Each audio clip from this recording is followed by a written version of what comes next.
Mark hummed softly as warm water ran down his body. The steam filled the small bathroom, wrapping around him like a thick fog. He had no idea what was happening just a few steps away in his room. Mrs. Rose slowly pushed open his bedroom door, peeking inside. Her heart pounded in her chest as she listened to the sound of running water. She stepped inside, her hands trembling with excitement. Her eyes scanned the neatly arranged room before they landed on the bed. A sly smile curled on her lips. She unbuttoned her blouse, one button at a time, her breath coming in short gasps. She slipped out of her clothes and lay on Mark's bed, her bare skin sinking into the soft sheets. Her heart raced wildly. Any moment now, Mark would step out and she would finally have her chance. The bathroom door creaked open. Mark stepped out, his damp hair sticking to his forehead. He had a small towel wrapped around his waist, still drying his face with another. But when he lowered the towel and turned toward his bed, his whole body froze. His heart thudded so loudly he could hear it in his ears. Mrs. Rose, on his bed, undressed. His mouth opened, but no words came out. His feet felt glued to the floor. What are you doing here?" His voice was barely above a whisper, his hands gripping the towel tightly. Mrs. Rose sat up slowly, her eyes locked onto his. She didn't flinch. She didn't look embarrassed. Instead, she smiled, a slow, knowing smile. "I like you, Mark," she said, standing up. Her voice was soft, almost like a whisper. "I've always liked you since you started working for us." Mark took a step back, his heart pounding. "Please, just leave," he said, his voice firm. But she didn't stop. She walked closer, her fingers lightly touching his chest. He flinched at her touch, his whole body stiffening. "Give me a chance," she whispered, her lips dangerously close to his ear. Mark shook his head, stepping back again. His skin crawled with discomfort. "Mrs. Rose, stop this," he said, his voice sharper now. But she wouldn't listen. She pressed her body closer, her hands moving up his chest. Mark felt a wave of panic wash over him. He couldn't take it anymore. With a quick shove, he pushed her away. She stumbled back, falling onto the bed. For a moment, everything was still. The room was silent except for their heavy breathing. Then, something happened that made Mark's blood turn cold. Mrs. Rose got up, her face changing in an instant. The softness was gone. Her eyes burned with something dark and dangerous. Without a word, she grabbed her dress and slipped it back on. Mark sighed in relief. Maybe she had finally come to her senses, but then, she tore her own dress down the middle, exposing her shoulder and part of her chest. And then she screamed, "Help! Help! Somebody help me!" Mark's eyes widened, his stomach twisted into knots. "No! No, no!" he whispered. "What are you doing?" Footsteps pounded down the hallway. Within seconds, the door burst open. Ruby, Mrs. Rose's teenage daughter, rushed in, followed closely by her father, Mr. Frank. "What happened?" Mr. Frank's deep voice boomed through the room. His eyes darted from his wife's torn dress to Mark's shocked face. Mrs. Rose clutched her chest, her body shaking. Tears streamed down her cheeks as she pointed a trembling finger at Mark. I just came to ask him to make me his special herbal drink," she sobbed. "I wasn't feeling well, and he pounced on me. He tried to—" She covered her face, her sobs growing louder. Mark's breath caught in his throat. "That's not true!" he shouted. "She's lying! I didn't do anything!" Ruby gasped, her hands flying to her mouth. Mr. Frank's face twisted with rage. His hand shot out. The slap echoed through the room. Mark's head snapped to the side, his cheek burning. "You disgusting animal!" Mr. Frank roared. "I trusted you in my house!" "No, please, I swear I didn't!" But Mr. Frank was already pulling out his phone. Within minutes, sirens blared outside. The police stormed in. Cold metal handcuffs clamped around Mark's wrists. His heart pounded wildly as they dragged him toward the door. "Please!" he begged, his voice breaking. "You have to believe me! She's lying!" But no one listened. As he was shoved into the police car, Mark caught one last look at Mrs. Rose. She wasn't crying anymore. She was smiling. When Mark was just 8 years old, a terrible accident took his parents away, leaving him all alone in the world. With no family to care for him, Mark became an orphan. Life was tough for Mark. He had no home and often went to bed hungry. But Mark was brave and strong. He didn't let sadness take over his heart. Instead, he decided to take care of himself the best way he could. Every day, Mark looked for small jobs to earn a little money. He helped carry heavy bags at the market, cleaned windows of shops, and even shined shoes for people passing by. He saved every coin he earned, dreaming of a better future. One day, as Mark was walking past a small cafe, he saw a sign that read, "Help Wanted." His heart skipped a beat. He thought, maybe this is my chance. He walked in and met the owner, a kind old man with a white apron. Mark said, "Sir, I can work hard. Please give me a chance." The old man looked at Mark's determined eyes and decided to hire him as a kitchen helper. Working in the cafe, Mark discovered a new passion, cooking. He loved watching the chefs prepare delicious meals and was eager to learn. Whenever he had free time, he practiced cooking simple dishes. The chefs noticed his enthusiasm and started teaching him more and more. Years went by and Mark grew into a handsome young man with smooth, chocolate-colored skin and a warm smile that made people feel happy. His dedication paid off when he saved enough money to attend a special school where people learned to become chefs. There, he honed his skills and became an excellent cook. After finishing school, Mark got a job at one of the best restaurants in town.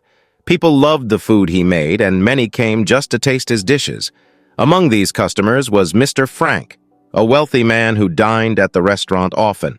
He was so impressed with Mark's cooking that he always requested Mark to prepare his meals. One evening, after enjoying another delightful dinner, Mr. Frank approached Mark with an offer. "Mark," he said, "your cooking is exceptional. I would like you to come and work for me as my personal chef. You will live in my house and receive a good salary."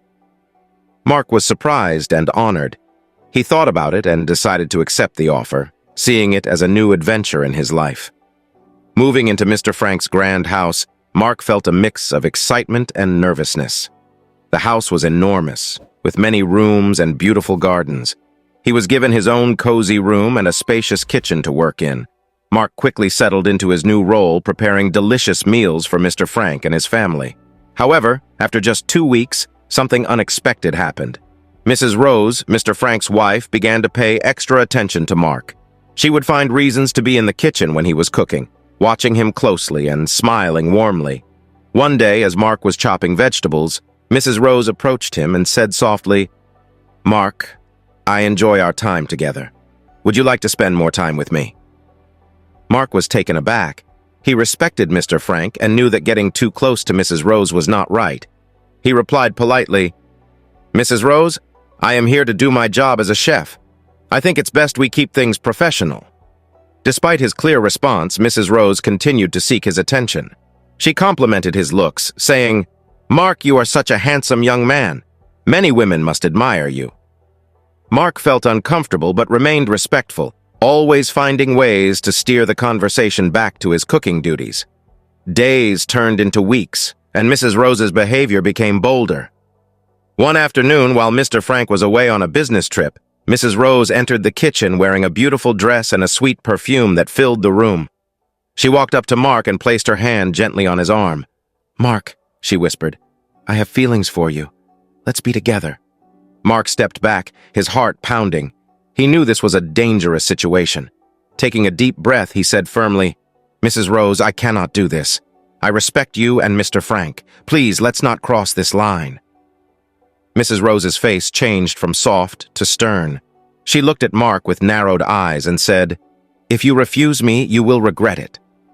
Mark felt a chill run down his spine but stood his ground. He knew he had done nothing wrong and hoped that would be enough. Late at night, inside the cold and quiet police station, Mark sat on the hard bench inside his small cell. His hands rested on his lap, his face filled with sadness. He couldn't believe how fast his life had turned upside down. One moment, he was a hard-working chef living his dream, and the next, he was being treated like a criminal. His heart ached, not just because of the false accusations, but because Ruby, the girl he loved, didn't believe him. Mark had never loved anyone before. Ruby was his first relationship, and now it seemed like he was about to lose everything. Suddenly, the sound of footsteps echoed through the hallway. Mark looked up as a police officer opened the gate and led Ruby inside. She walked in slowly, her face filled with worry. She sat down on the small chair across from him. For a moment, they just stared at each other. Mark's eyes were filled with pain, while Ruby's were filled with confusion. "Mark," she whispered, her voice shaking. "How could you do this? My mom, she said you—" Her words trailed off, unable to say the terrible lie out loud. Mark swallowed hard. His voice was calm but firm. "Ruby, I swear to you, I would never do such a thing. I have always respected your family. Your mother is lying." Ruby's fingers trembled as she gripped her bag. "I don't know what to believe," she admitted. "I trust my mother, but I also know you. You're not that kind of person." Mark leaned forward. "Think, Ruby. You know me. You know my heart. I love you. I would never hurt anyone, let alone betray your father's trust." Ruby felt tears sting her eyes. She loved Mark, but this was her mother, the woman who raised her. How could her mother lie about something so serious? After a long conversation, Ruby finally stood up, her heart torn in two. "I need time," she said softly before walking away. That night, Ruby lay in bed staring at the ceiling. Her heart was heavy. She thought about Mark's words, his eyes, his pain. She had known him for months, and not once had he ever been disrespectful or aggressive. Something didn't feel right. Then, suddenly, she remembered something. The security cameras. Their house had hidden cameras in every room. They were hardly ever checked, but they were always recording. Her heart pounded as she quickly sat up. What if the truth was on those cameras? She tiptoed out of her room, careful not to wake anyone. The house was dark and quiet, the only sound being the soft ticking of the clock. Reaching the security room, she took a deep breath before opening the door. The small room was filled with machines and monitors, all blinking with tiny red lights. She had seen her father access the security footage before, but she had never done it herself. With shaky hands, she began searching through the files. Minutes passed, then an hour. She was about to give up when she saw it, footage from the night her mother had accused Mark. Ruby's heart nearly stopped as she clicked on the video. She watched in horror as the truth unfolded before her eyes. Mrs. Rose wasn't the victim. She was the one who had been harassing Mark. She had tried to seduce him, and when he refused, she had torn her dress and started screaming. Ruby's hands flew to her mouth, her whole world spun. Tears filled her eyes as she quickly downloaded the clip onto her phone. Her fingers trembled as she held the device tightly. She had to do something. Mark was innocent, and her mother had lied. The next morning, Ruby barely touched her breakfast. Her hands shook as she held her spoon, her heart racing with fear. She had made up her mind. She was going to show her father the video. But she had to be careful. Her mother couldn't know. She waited anxiously as her father, Mr. Frank, got ready for work. The moment he stepped out of the house, she grabbed her phone, took a deep breath, and hurried to his office. The drive there felt like forever. Every second she felt her mother's voice haunting her. What if Dad doesn't believe me? What if he gets angry? When she finally arrived, she knocked softly on his office door. "Come in," his deep voice called from inside. She stepped in, her hands trembling. Mr. Frank looked up from his desk and frowned. "Ruby? What are you doing here?" She shut the door behind her and took a deep breath. "Dad, I need to show you something." She walked to his desk and placed her phone in front of him. With shaky fingers, she pressed play. Her father's face remained still as the video played. His expression changed. His jaw tightened. His eyes darkened. His fingers curled into fists as he watched his wife, the woman he had trusted, lie and destroy an innocent man's life. When the video ended, silence filled the room. Ruby waited, her heart pounding. "Dad, you have to help Mark. He's innocent." Mr. Frank leaned back in his chair and closed his eyes. For a long time, he didn't say anything. Then he finally spoke, his voice calm but firm.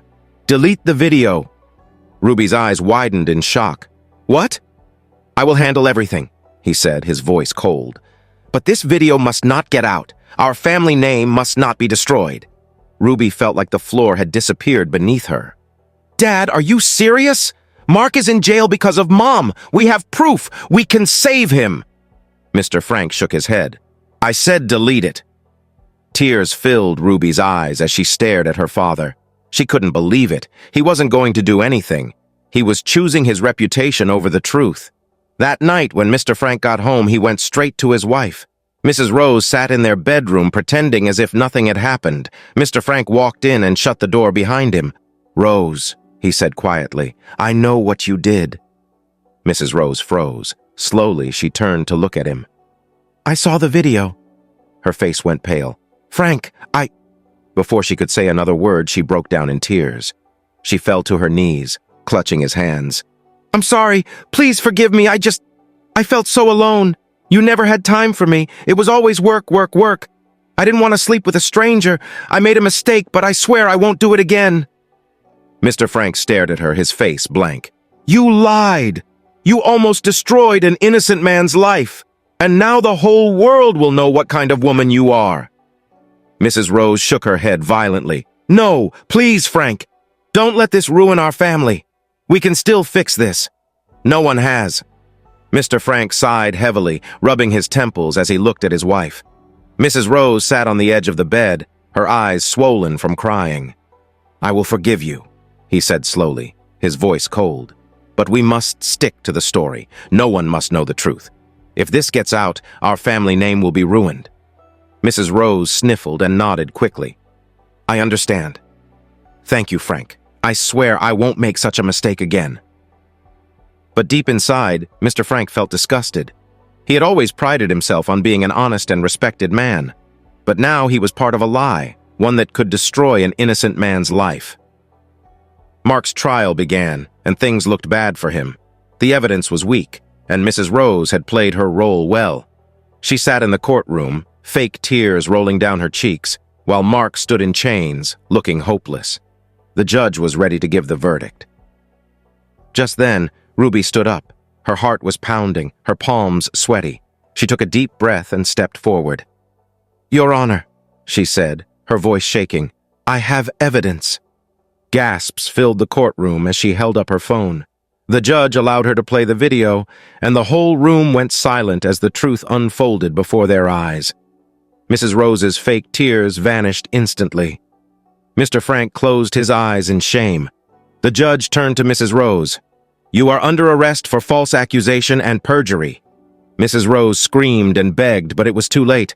The officers cuffed her and led her away. Mark was free. The news spread like wildfire.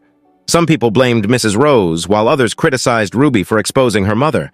Mr. Frank lost many friends and business partners. His perfect family image was shattered. Mark, though free, felt lost. He had nowhere to go, but Ruby stood by him. She visited him every day, helped him get back on his feet, and slowly, love grew between them. 6 months later, after many disagreements, Ruby and Mark got married in a small, simple ceremony. It wasn't just a wedding. It was a new beginning. And despite everything they had been through, it was the happiest day of their lives.